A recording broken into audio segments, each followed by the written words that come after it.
que eles fizeram entre 1995 e 2013 foi com a entrada do Projeto Roquete pela mão do Santana Lopes, que era o testa de ferro do Roquete, depois com a efetivação do Projeto Roquete com o Roquete Obama, depois com o Dias da Cunha, com o Soares Franco, com o Betancourt, que é curioso, o Betancourt com a camisola do Sporting e o Dias Ferreira ao lado, todos bêbados com umas maracas na mão, tranquilo. O Bruno numa discoteca, cidadão Bruno numa discoteca, a curtir com o DJ, e este homem era presidente do Sporting.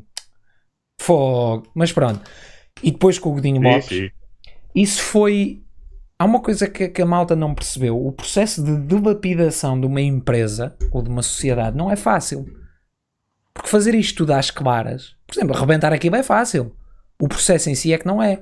Se eles quiserem arrebentar aquilo amanhã, arrebentam. O Sporting vai buscar um jogador de basquetebol por 400 milhões de euros e arrebenta com o clube em 2 dias. Isso não há problema nenhum. Deixa de pagar as dívidas e arrebenta com aquilo em 2 meses. Também não há problema nenhum. Ignora a chamada do banco. Isso não é difícil. O difícil é arrebentar com aquilo de forma a que consigam esvaziar o clube. E agora vejam se isso vos diz alguma coisa. Conseguir esvaziar o clube da sua propriedade, do seu património, porque é uma coisa que dá sempre riqueza, dá sempre...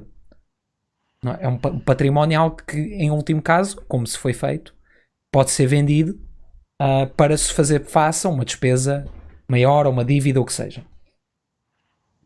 Há que esvaziar o clube de património, há que passar esse património para as mãos certas, não se pode passar para qualquer uma, se fosse para qualquer uma era mais simples, e há que fazer isto de forma a que pareça que não é de propósito.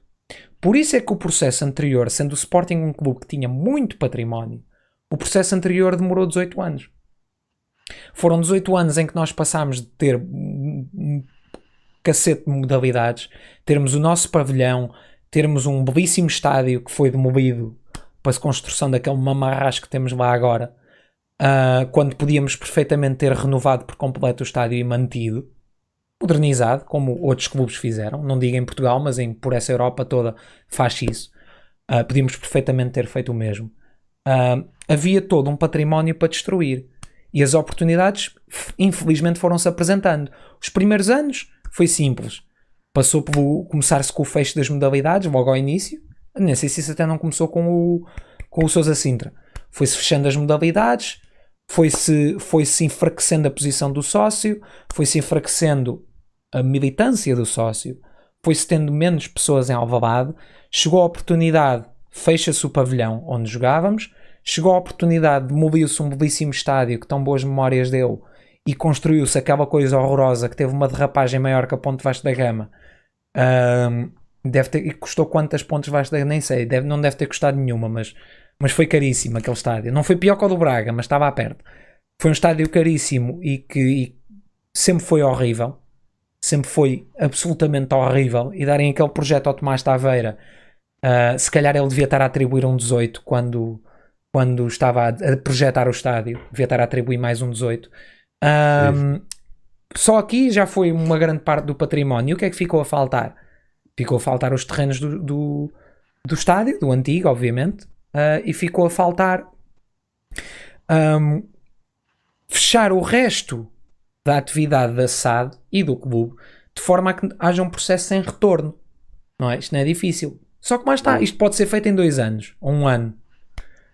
Neste caso demorou tempo, porque senão este processo contra o Godinho não se ia arrastar 5 ou 10 anos, ia se arrastar 2. Se fosse lá o Godinho, era muito mais fácil de descortinar. E não ia ser muito difícil de descortinar, tendo em conta que havia provas de coisas gravíssimas. Mas pronto. O que é que acontece agora? Já não há nada para rebentar. A única coisa que há para rebentar, neste momento, e infelizmente, é o pavilhão. É a única coisa que falta rebentar. É a única coisa que falta expropriar do clube. É o pavilhão. O estádio tem concessão do Clube Assad até 2063, ou uma coisa assim, com uma renda pequeníssima. A academia é um leasing feito com o Millennium e está em nome da SAD. A SAD tem a esmagadora maioria do ativo do grupo Sporting Clube Portugal. Nem se compara com o ativo que o clube porventura terá e que já teve noutros tempos. Portanto, O processo é simples. Rebenta-se com a SAD o suficiente para se justificar e ir buscar ao clube, que foi o que foi feito anteriormente, que se falava na altura passar o estádio para a SAD, passar isto e aquilo para a SAD, vender o terreno assim ou trespassar para a SAD.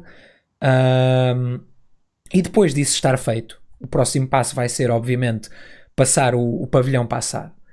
É simplesmente o clube já não tem nada, está refém da SAD com uma dívida enormíssima e diz que temos que fechar modalidades. Temos que passar o estádio por completo. Relativamente às VMOC, as VMOC não são um problema absolutamente nenhum. Sporting perde a maioria. Uma coisa que aqui perguntaram, enquanto o clube for dono da SAD, o estádio é basicamente do clube. Não. Não é bem assim. O clube é dono do estádio. O estádio está emprestado, está concessionado à SAD. Mas o estádio continua a ser do clube.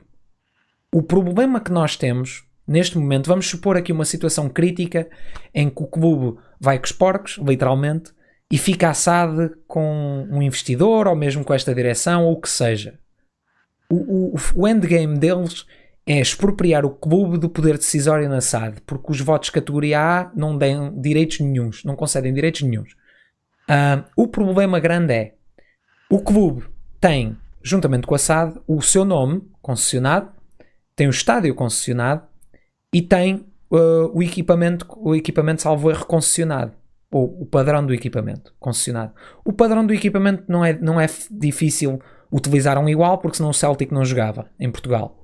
Isso não é difícil. O problema é o nome e a concessão do estádio.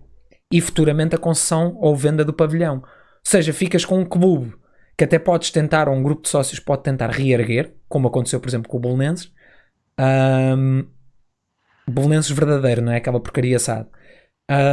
Que tentou reerguer o Belenenses, mas ficas com um problema que eles não têm. Não tens direito de usar o teu próprio estádio, recebes uma renda minúscula, ficas sem pavilhão e não tens terrenos. Portanto, não vais jogar para onde? Pergunta número 1. Pergunta número 2. Onde é que ficam as tuas modalidades? Pergunta número 3. Se não tens dinheiro, como é que vais ter modalidades? Pergunta número 4. Como é que tu vais utilizar o nome Sporting Clube de Portugal se o nome Sporting Clube de Portugal está concessionado à SAD? Não podes. E mesmo que utilizes um nome, como muitos clubes fizeram, por exemplo, Parma 08 ou Caraças, agora não me lembro do nome deles, Sporting 1906, há o caso deles poderem argumentar em tribunal, se quiserem, que esse nome refere ao Sporting Clube Portugal devido à data de fundação, ou que é um clube baseado no anterior Sporting Clube Portugal, logo não podemos utilizar o nome. Ou seja, a partir do momento em que eles tomarem conta do pavilhão, fechou. Não há mais nada. É fechar o clube, atirem a chave fora e quem quiser pegar vai ter que fundar um clube de origem. É que nem tem hipótese para pegar nos cacos deste porque não há forma de pegar. Está tudo fora.